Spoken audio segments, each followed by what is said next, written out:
you're doing all the research to be well prepared. And I view this as a service to the donor to come in and not be ignorant to who they are, what they do. Again, not stalking as much as it's available information. We often joke and go, I would love to know as much about that person as the FBI and CIA does. Welcome to the Stacking Habits Podcast with your hosts, David, Matthew, and Caleb. Our mission each week is to dig into the habits, rituals, and routines of guests who are living life to the fullest. But remember, knowledge without action is worthless. So be sure to take what you hear and put it into practice. Turn these words into works in your own life. Without further ado, let's dive in. Well, Nathan, thanks for being here. This is going to be, we have done a few live episodes. This will be a real one in the flesh at my alma mater at Grace College. So Nathan Harris, welcome to the show. This is episode 20. Hard to believe we're 20 weeks in of the Stacking Habits pod. And you are our very first guest in the relationship series. So thank you for being here. Welcome. Yeah, thank you for inviting me. I'm excited to be on here to talk about relationships and tell you all the things not to do when developing relationships. We will learn on both sides of the equation. Well, Nathan, you and I have become friends over the last probably 2 years. You've been working here 2 years now. And I want to set up a little bit of the dichotomy between your interaction with people in relationships and our next guest. So both of them are local gentlemen. We're going to be having Rich on next for episode 21. Rich's job is unique. He actually runs a nonprofit. His job is to give money away. You are a little bit on the opposite end of that. So why don't you tell us a little bit about what your role is and how you do the opposite of give money away? Yeah. I love talking about this. So my title is Vice President of Advancement. And I love the title advancement because it encompasses a lot more than just philanthropy. We're working in alumni. We're doing, events. We're kind of across the board, but large part of what we do is fundraising. But I love the title advancement because most people don't know what that is. So, I get, What are you advancing? Yeah, the mission of the institution. Okay. That's what we're advancing. Right. And in order to do that, we have to have money. But what I love about the title is, I'll guest preach at churches, speak at different events. And I always say, the Vice President of Advancement, or I work in our advancement office. And people will always go, oh, that's really interesting. What is advancement? And I say, I do fundraising. And then immediately the temperature in the room changes. And, I usually make the joke, I say I'm in fundraising, and then you hear the collective groan of wallets being clenched and purses being tightened because it's like, oh, here's the money guy. But there's really an important aspect of what we're doing. It's not just asking for money. It's asking for people to partner with us in a mission that we believe in. So, we don't give money. We happily receive money. So you already mentioned it. When you come into a room, people know usually why you're there. Right? If you're setting up a meeting on behalf of Grace College, I know that you're going to be sharing some kind of a building project, some project that's going on. So I'm curious, how do you navigate that? So we'll get into some habits of relationships. But if most people are on defensive, and I am way guilty of this. When I know someone has an angle, I'm always trying to all right, what's the angle? Let's just say it, and then we talk. Yeah. So how have you learned in your vast years of experience to sort of navigate that if you have someone that's a little more hostile? Yeah. Well, I've learned through many, many, many mistakes over the years. But particularly in my role, what I have found to be the most helpful is one, you've already said it. When I email or call someone and ask to schedule a meeting, they know exactly what I do. If they're, I always joke with staff when we're training new development folks, if somebody's willing to sit down with you, take that as a good sign. Like if someone's willing to have a meeting with you, they know what you're about. But for me, clarity in expectations of a meeting are the most helpful thing. Like I never like to leave somebody off in the dark and they're thinking, well, what is Nathan going to talk to me about? I will almost always, well, I shouldn't say almost, I always include that in my email correspondences or phone calls of here's what I would like to do in our meeting.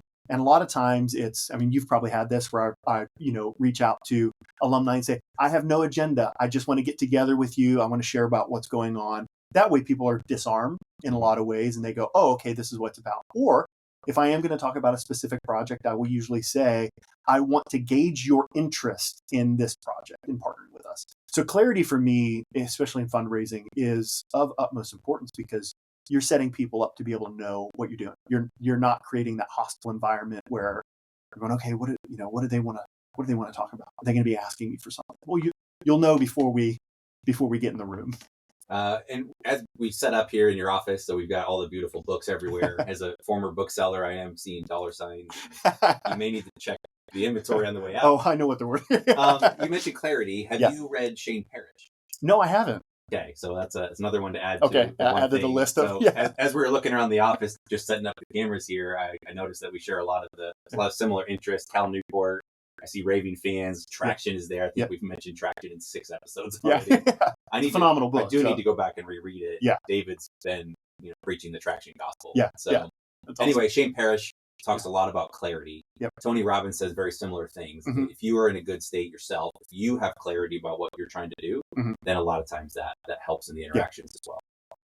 One thing I am curious about, the process of asking for money or building those relationships, a lot of it is transactional by nature.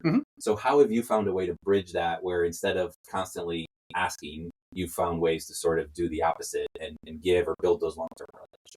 Yeah, well, I mean, I could probably answer that question in multiple different ways.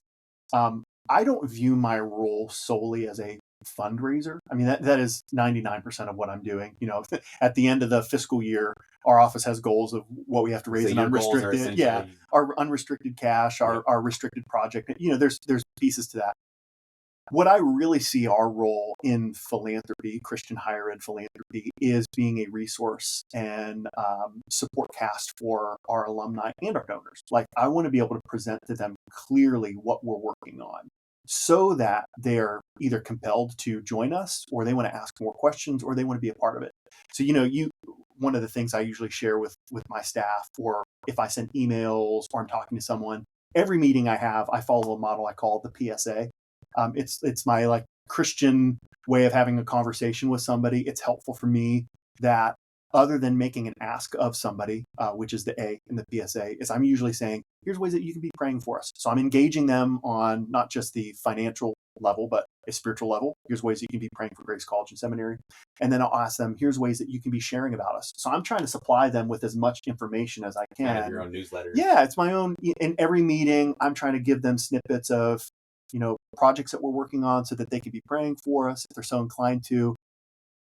Donors know donors. So, I mean, I'm trying to get in front of them. Here's ways that you can be sharing about, our baseball project, other people that love baseball and want to see that advanced in our community, et cetera, et cetera. And then finally, getting to that ask of partnership, investing in the future of our students.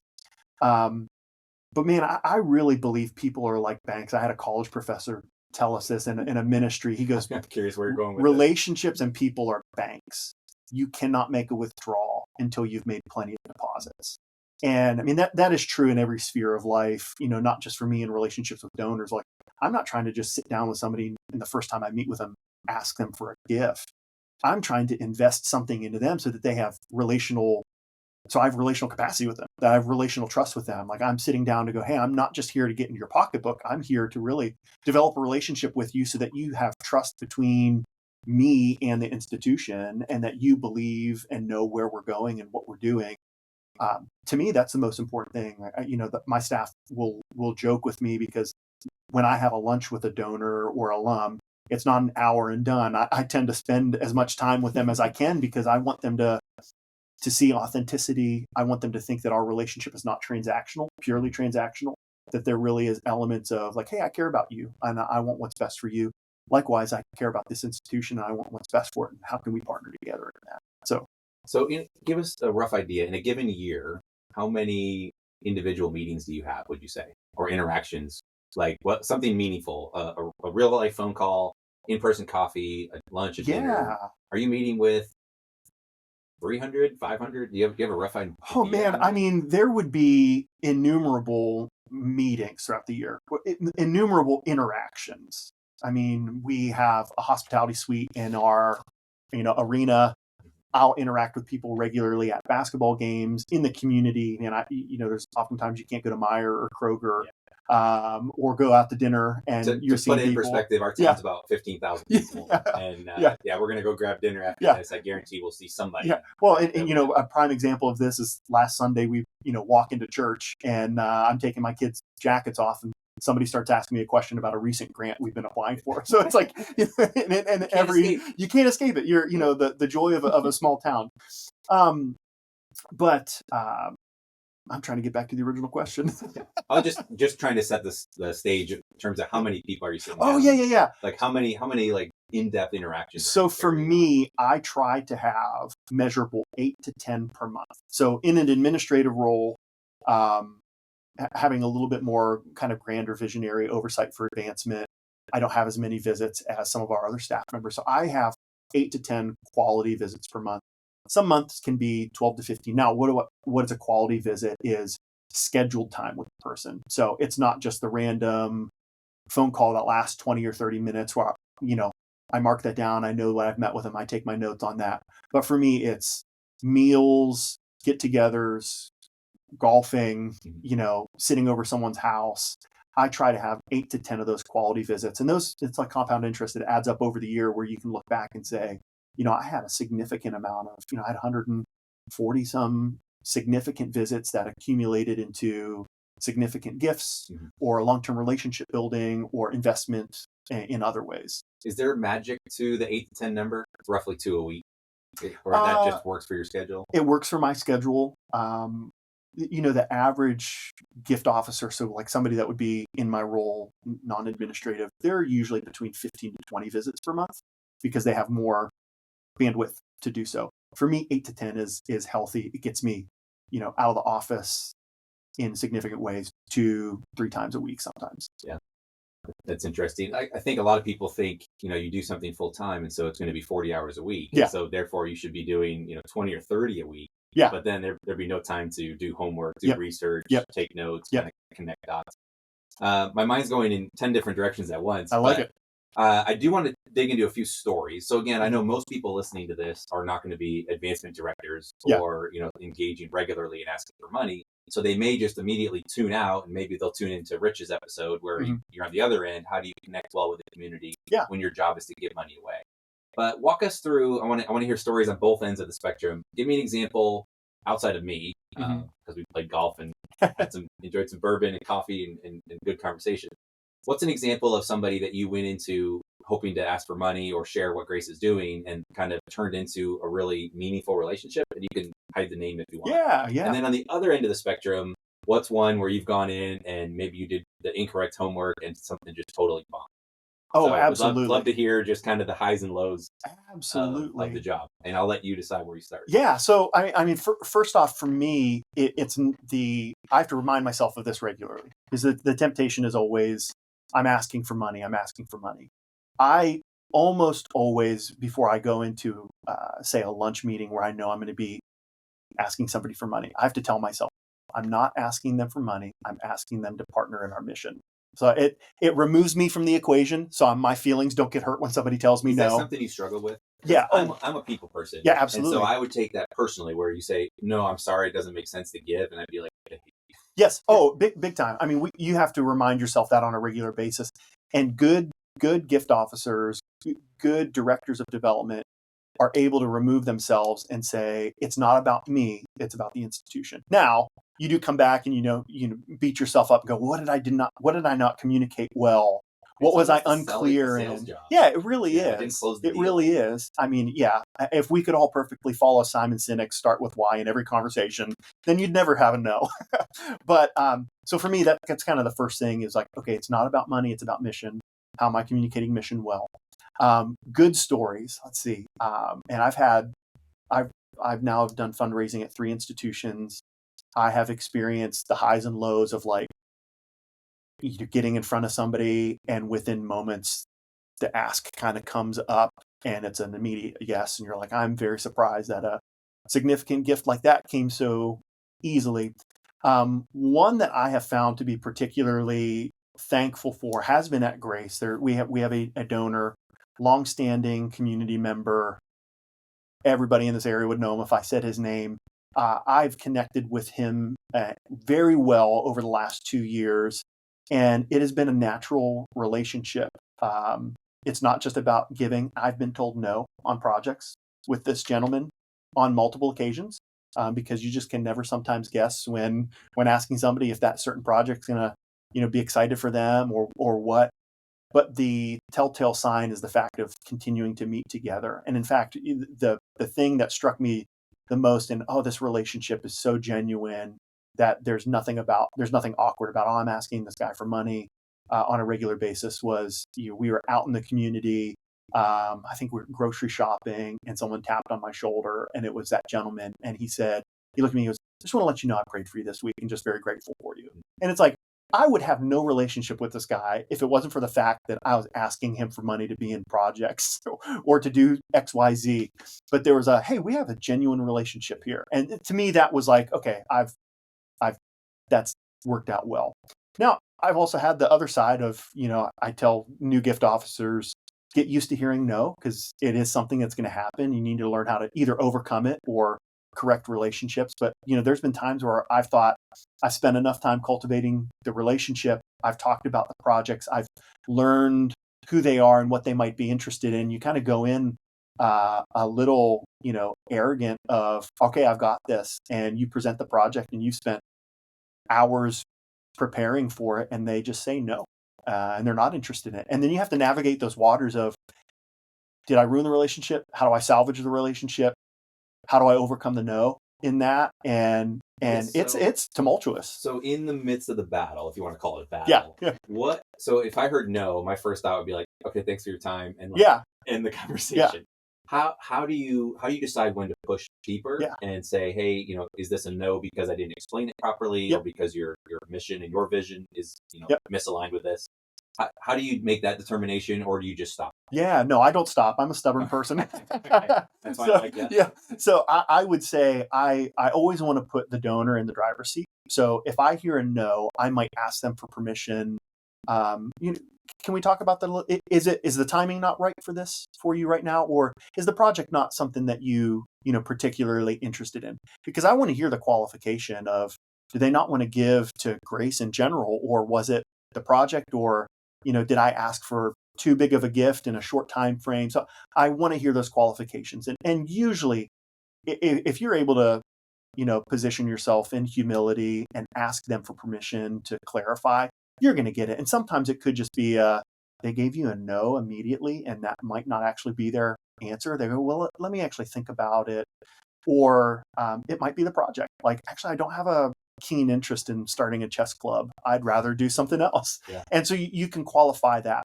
But typically, if they come back with a no again, I will say, I completely understand it. I really respect that. I want you to know I care more about this relationship than a gift. And so if I can do anything, or if I've done something to hinder that, please let me know, because that's not what this is about. It's not about Nathan. It's not about John Doe. It's about Grace College and Seminary. And I want to make sure that we keep it as such. So I try and overcome the no. I don't even like that language, because it's, I respect donors and alum, but I try and overcome that no to find out what was that no about. Yeah. And then my game plan kind of comes in, and I can pull out my play sheet and go, okay, what's the next move, and how can I, get out the door? So speaking of books again, have you read Never Split the Difference? I have read Never Split the Difference. Chris Voss, he gives a lot of there's two schools of thought. One is get people in the driver's seat, let them, try and get them to yes. Yeah. So try and get little questions. Hey, Nathan, you have 2 eyes. Yes. You don't have a lot of hair. Well, we probably don't want to mention that, but you kind of do little asks and then work them up. The other school of thought is get them to say no. And I love what Chris Voss says about it. He says when they say no, they are in the driver's seat. So a lot of times he talks about inverting the question and saying, would you be opposed to jumping on my podcast? You would say the answer to that is, like, your natural response. My kids do this too, is the first time they ask for something, typically the answer is no, because I'm busy and I'm distracted. As soon as I say no, it actually stops. And then I'm like, oh, what are they actually asking? So there is a lot of value if you just run after the first no. You're gonna miss out on more. Sure. Yeah. And usually the first no is not the final no either. Like, I mean, if you can have as much of a high IQ as you want, but to do a job that I'm doing, you need to learn how to have a high EQ and be able to read the room and read the temperature of the person you're engaging. But usually that first no is not the final no. So being able to navigate that and know what's my next best step forward is crucial for maintaining that relationship, because you can ruin relationships if somebody says no and you push too hard. So you have to be able to know, how do I do this? Yeah. When you come in, I know that this might be a fun side question. I know that from talking to people that have been in advancement in the past, and I won't throw them under the bus, I know they've looked up like satellite imagery of houses, and that's a kind of a proxy of how big is their house, meaning how big is their potential wallet and their appetite for giving. I'm assuming you have software that probably tracks some of this down, but what are some of the other like inside practices in terms of figuring out, because alumni, how many Grace alum are there? Thousands. 5, 10? Oh man. Yeah. I don't remember offhand.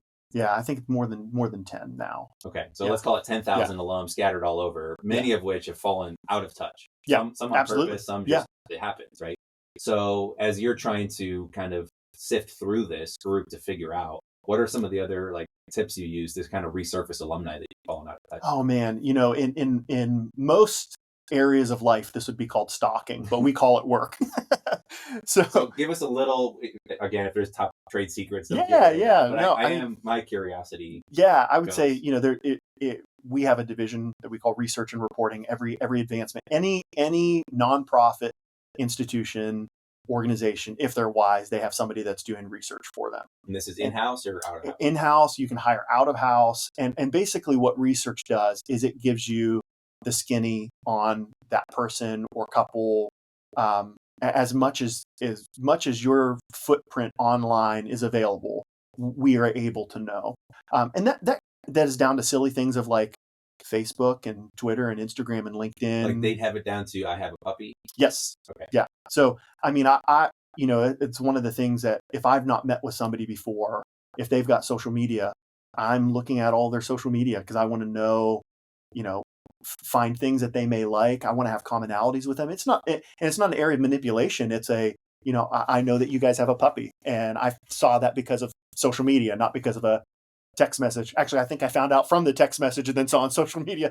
But it still stands nonetheless. Where I'm looking up LinkedIn because I'm knowing what jobs have they had, what job do they currently have.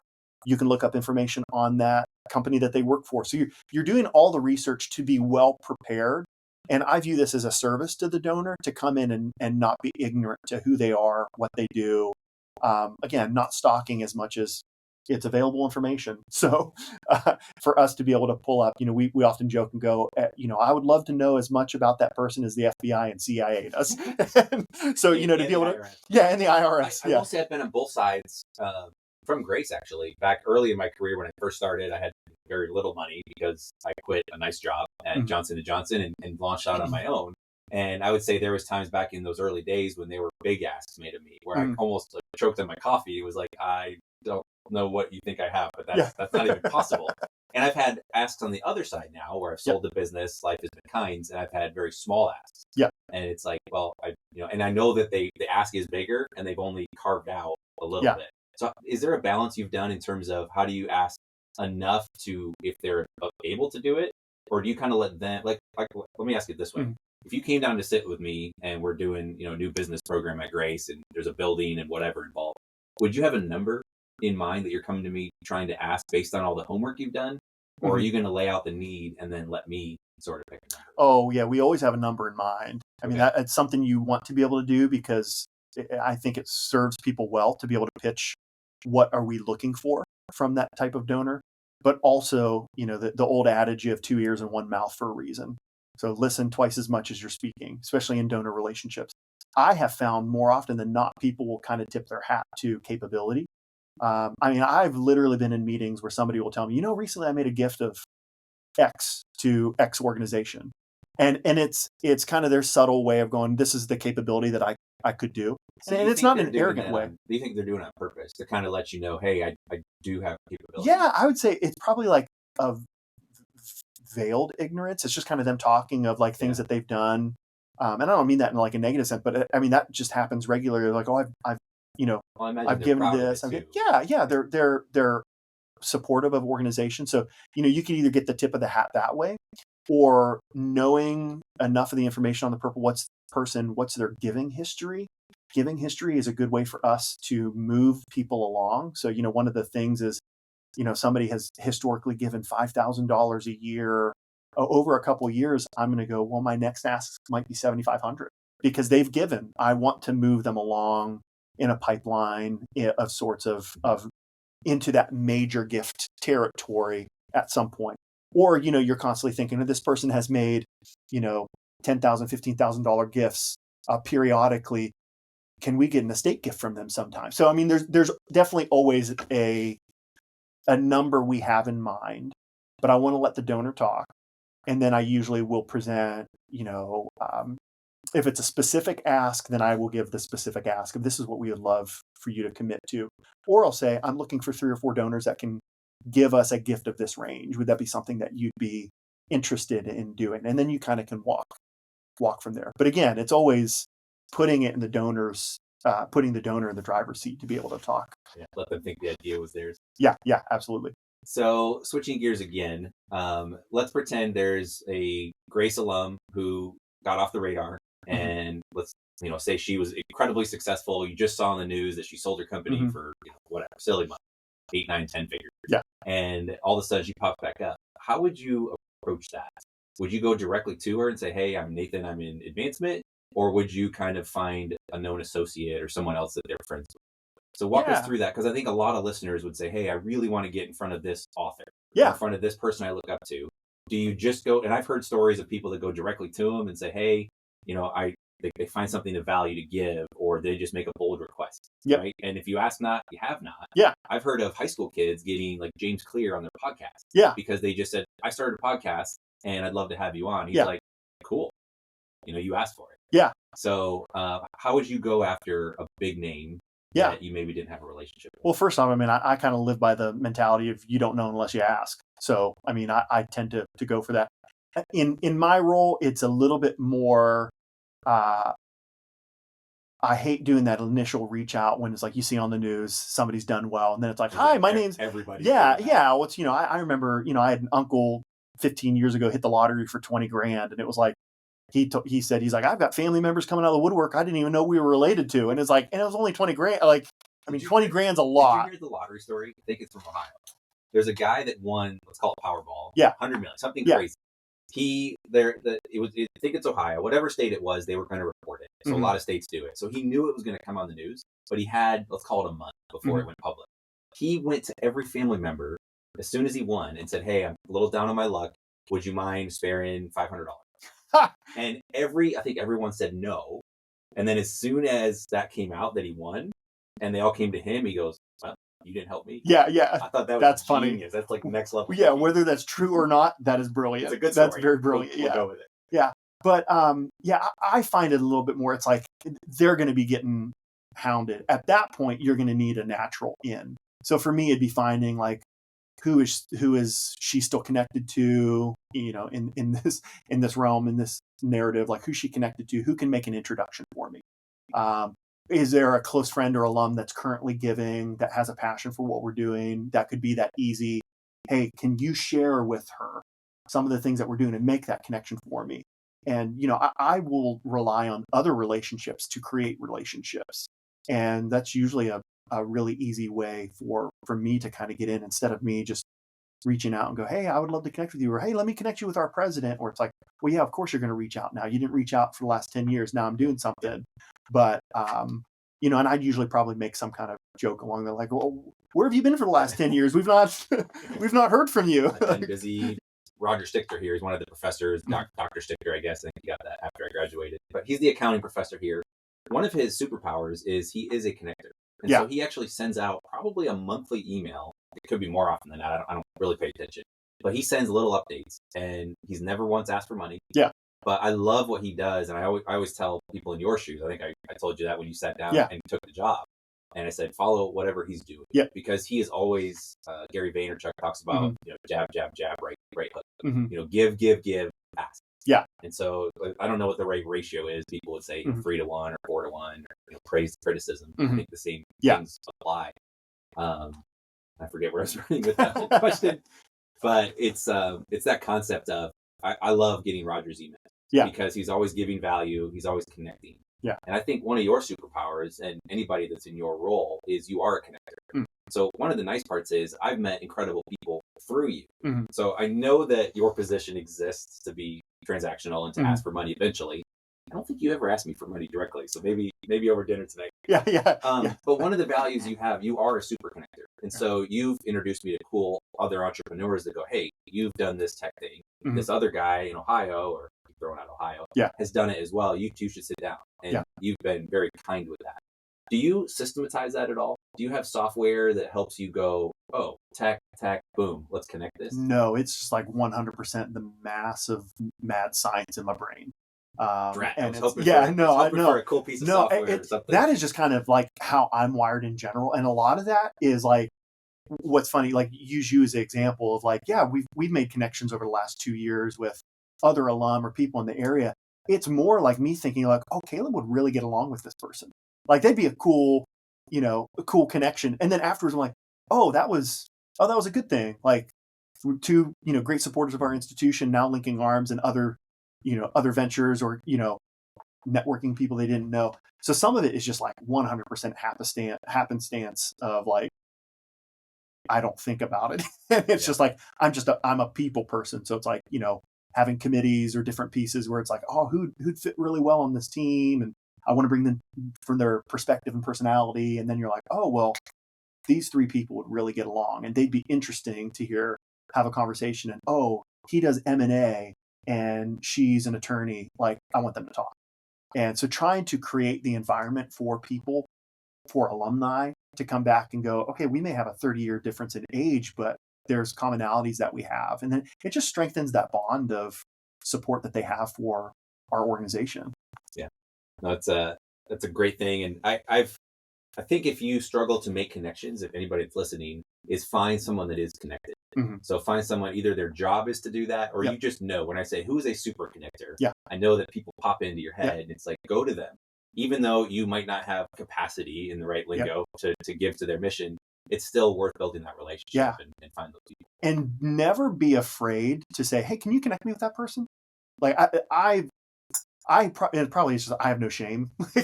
I've never felt embarrassment in my life, but like I have no problem like walking into a room and turning to someone else here and they'd be like, oh, have you met Caleb before? I go, no, I haven't. Can you introduce me to him? And it's like, having that triangulation of like, hey, they had an existing relationship. Let me introduce them. And I'm sure you and I will probably do that at some point of like, hey, Caleb, you know this person. Can you make that connection for me? We'll see. And yeah, we'll see. We'll see. Depends on how dinner goes. Yeah. But yeah, I would just say never be afraid to ask someone to make a connection for you.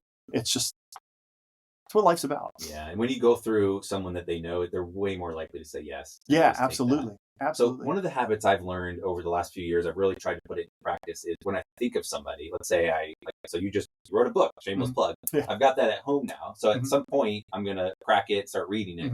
And when I do that, I'll think of you. And so what I've started to do is go, when that pops into my head, take the action. So I'll just text you a picture. Hey man, read your book. It's great. Or, hey, you spelled the wrong. Or I'll bust your balls. Probably. Yeah. But I've learned to do that. I think the next iteration or the next level of that is when you connect to people in your head, connect them over text. And it can be very, very simple. And I've started to pick this up, and I know I can do better. But I've started to pick up this habit. It's been really cool to see the people you connect. Yeah. So absolutely. Yeah, I try and do something very similar where it's like sometimes, whether it's the Lord's kindness of making you think of somebody, or I'm just kind of like looking through a list and it's like, oh, I've not talked to so-and-so.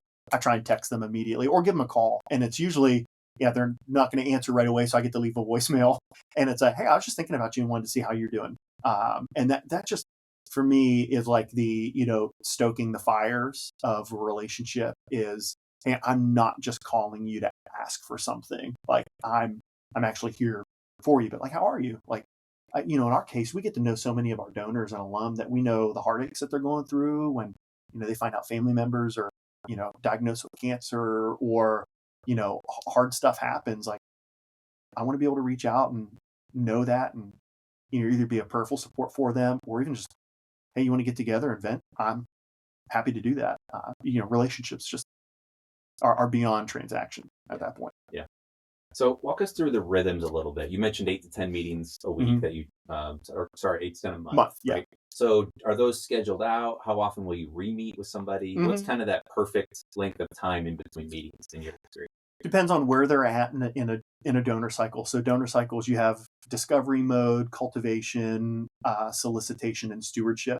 And it's kind of cyclical. So like discovery is like, oh, I've never met this person before. Would they have any interest in us? I'm going to meet with them and just kind of feel them out.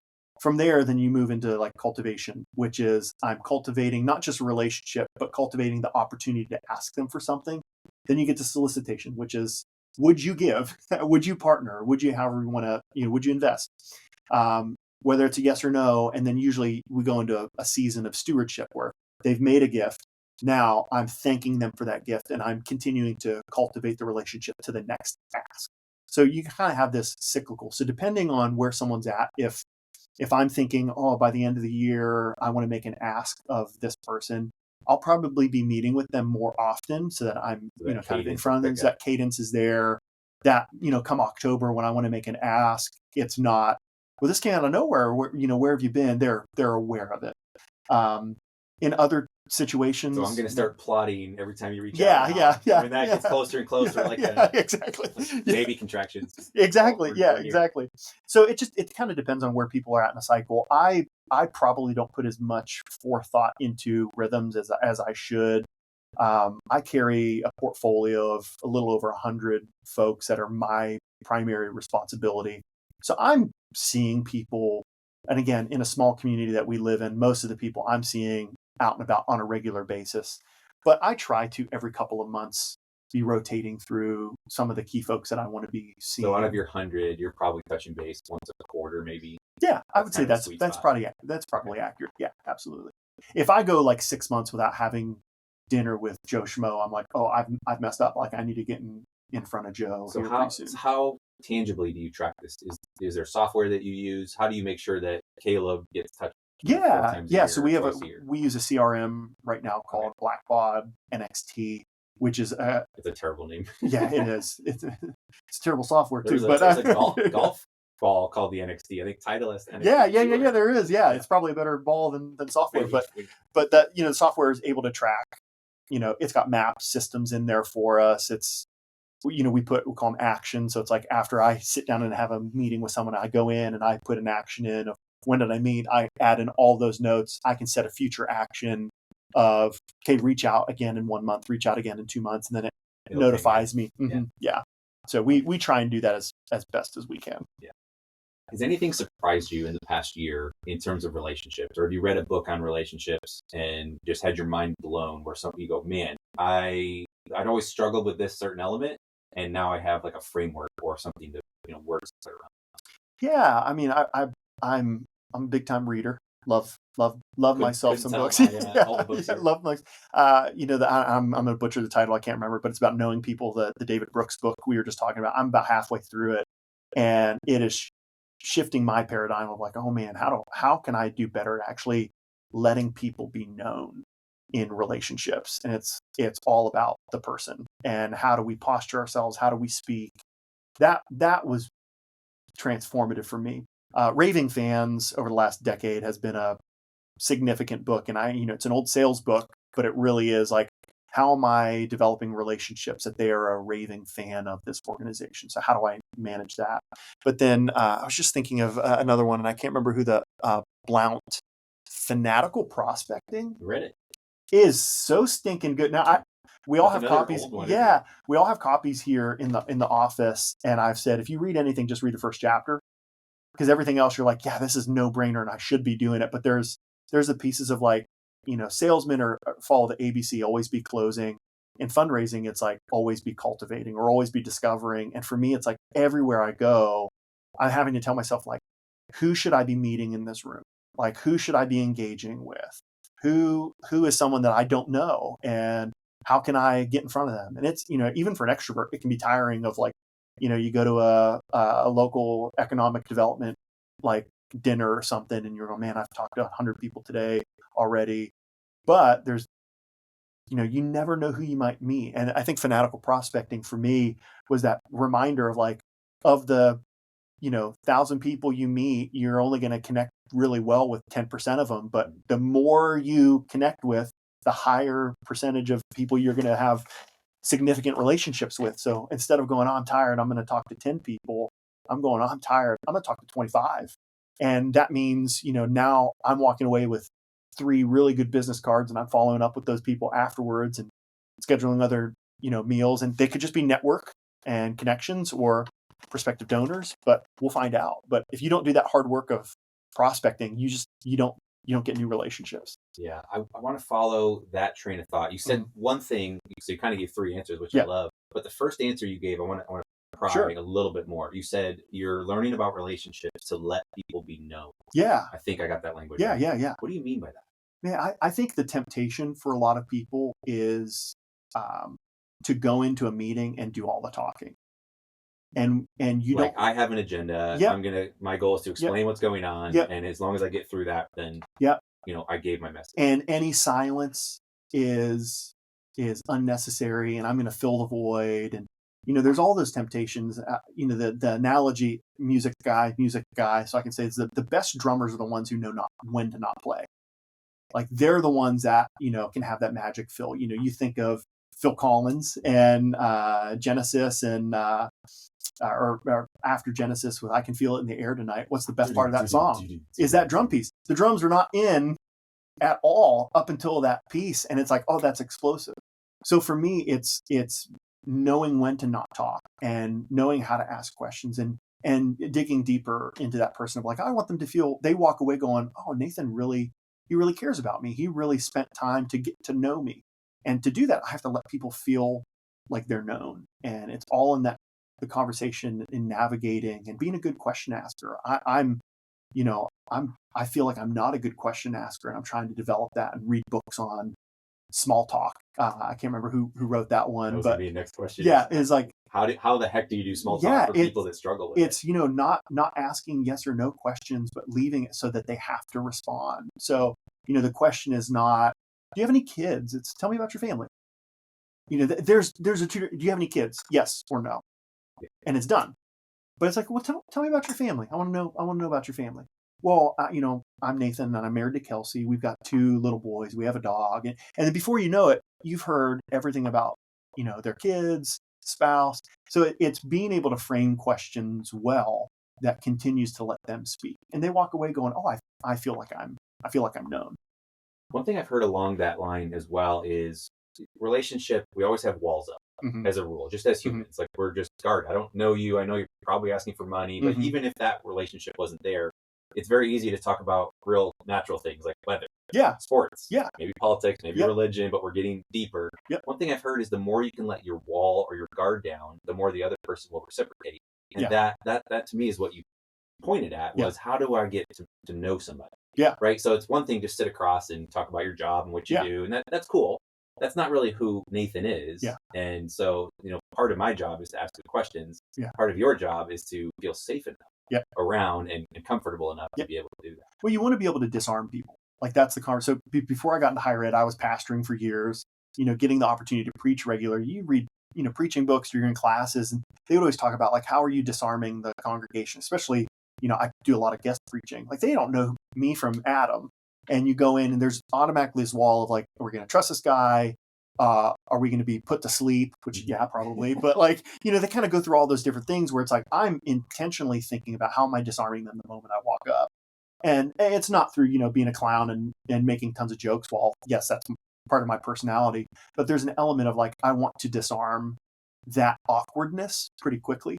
And I try and do that too. And every meeting I'm, having with someone for the first time. That's why research is so important, because I can see on Facebook that you're a big fan of, the Kansas City Chiefs. And like, I'm going to be clear, I'm not. Yeah. But like, if you're a Steelers fan, I'm not meeting with you, but the Browns fan can't. But there's those elements of like, how can I disarm the conversation in a very genuine way, and not in a manipulative way? So but like, how you can I disarm? You can do that by a good question, or by you volunteering a little bit of authenticity first. Give us an example. And is it the same principle for an audience as for an individual? Probably same in both in a lot of ways. I find it, and this is just kind of me personally, is the personality of warmth will disarm a lot. So, being genuine, not just like, hi, it's really nice to meet you, but it's really kind of going above it. Like, I'm really glad. Thank you for meeting with me. Like, this is a great joy, kind of engaging them in that way, but then kind of starting to go in and be like, I'm really excited to hear more about you. Especially for an alum, it's like, I'm really excited to hear more about you and your experience at Grace and what you loved about being here. And I just want to hear about all of that. Like, I'm interested in you. So trying to disarm that through warmth. There's nonverbals speak as loud, if not louder than verbals. So the way you position yourself, our president here at Grace, he is remarkably good at this. And we were talking, not too long ago, we were out on a visit together and I had my phone on the table and we left and he was like, hey, it's a good reminder for both of us that if you put your phone on the table, it's communicating in a nonverbal way that my phone's more important than you because it's something in between us. And I'm like, gosh darn it, you're right. I hate it. You're so right on that.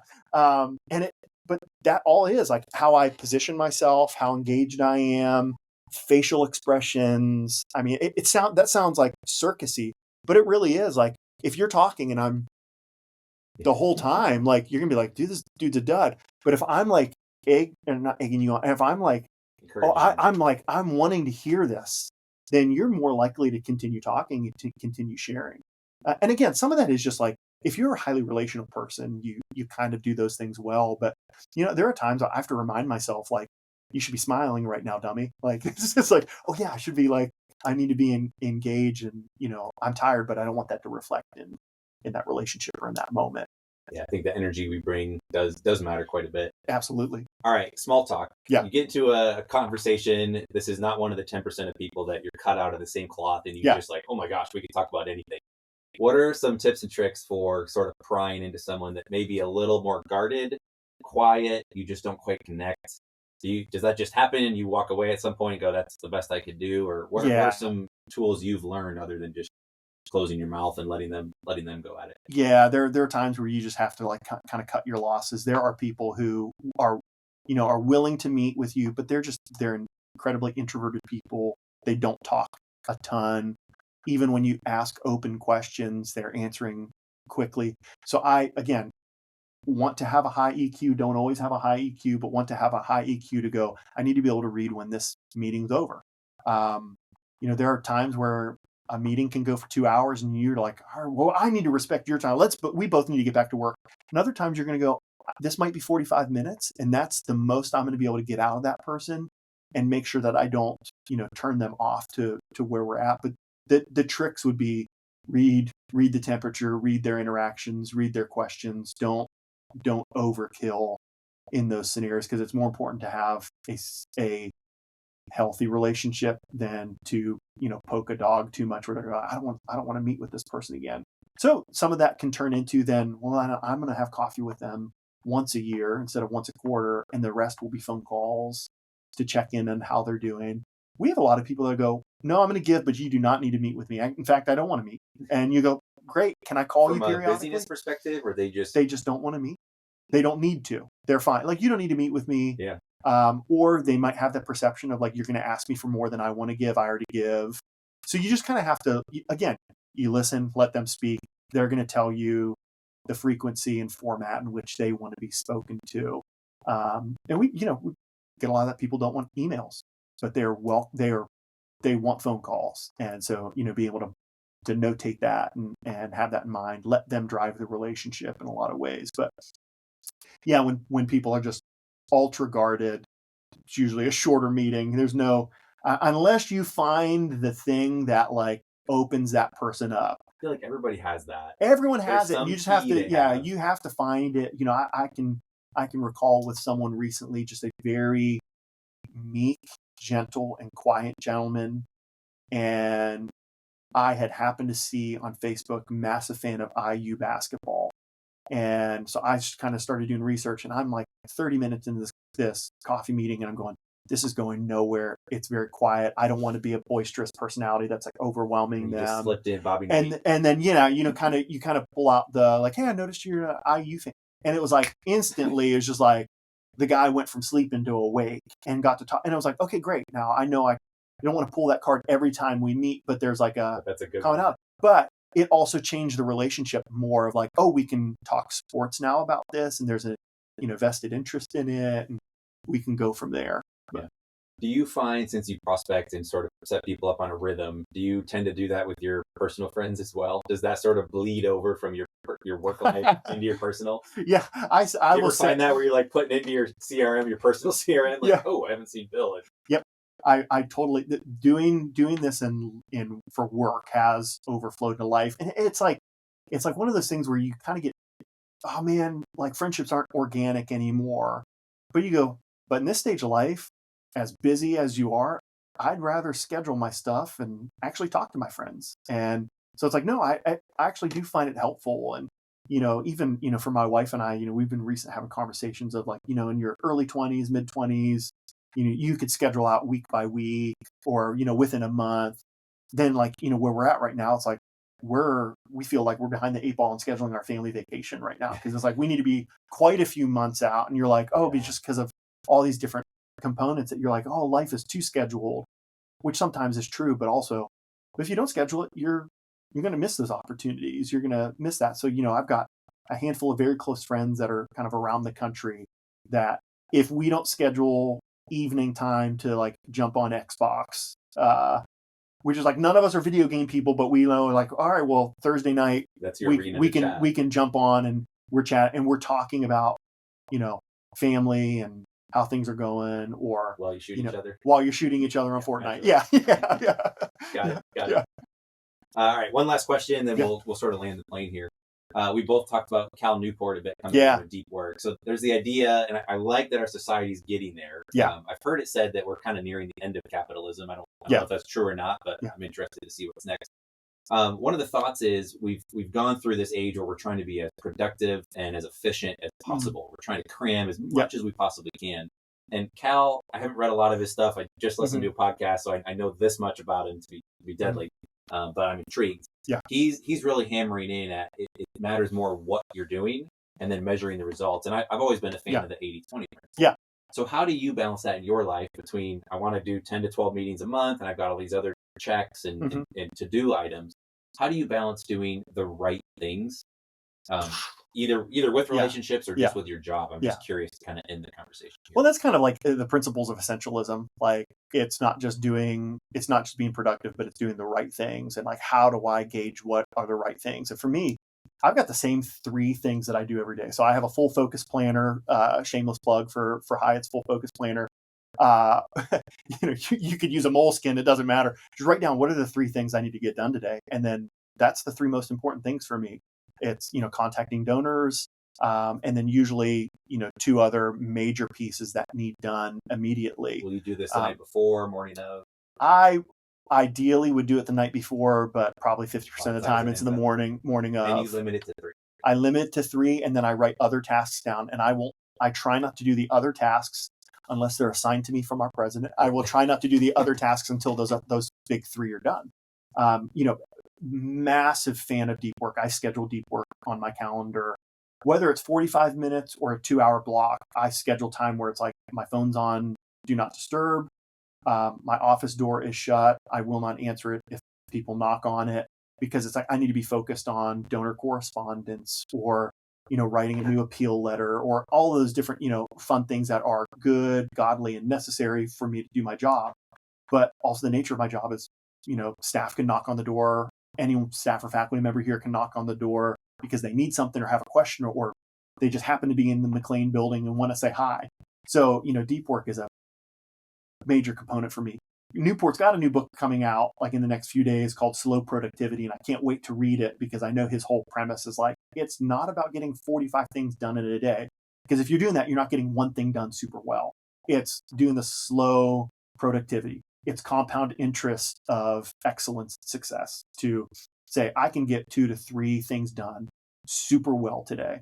And then tomorrow I can get 2 to 3 things done super well. And by the end of a few weeks, you're going, I've gotten a lot of things done that I've not had to revisit. I've not had to go back on. I've not had to go, oh, let me retweak that. It's, to me, that's the hallmark of success, is going, I can get a few things done. And that's the most important thing I'm doing today. Yeah, that's excellent. You're going to love the one thing then. I'm pumped about it. You got to read it. Yeah. I think based on what you're describing, it's going to overlap a lot. Oh, good. His main premise is, what's the one thing you can do? So figure out, step back, get perspective. Then say, what's the one thing I can do today? So that if I do it, everything else is easier or possibly not even required. And it's literally that simple. And it's a great philosophy. And I suspect it ties in nicely to Cal. That's awesome. Cool.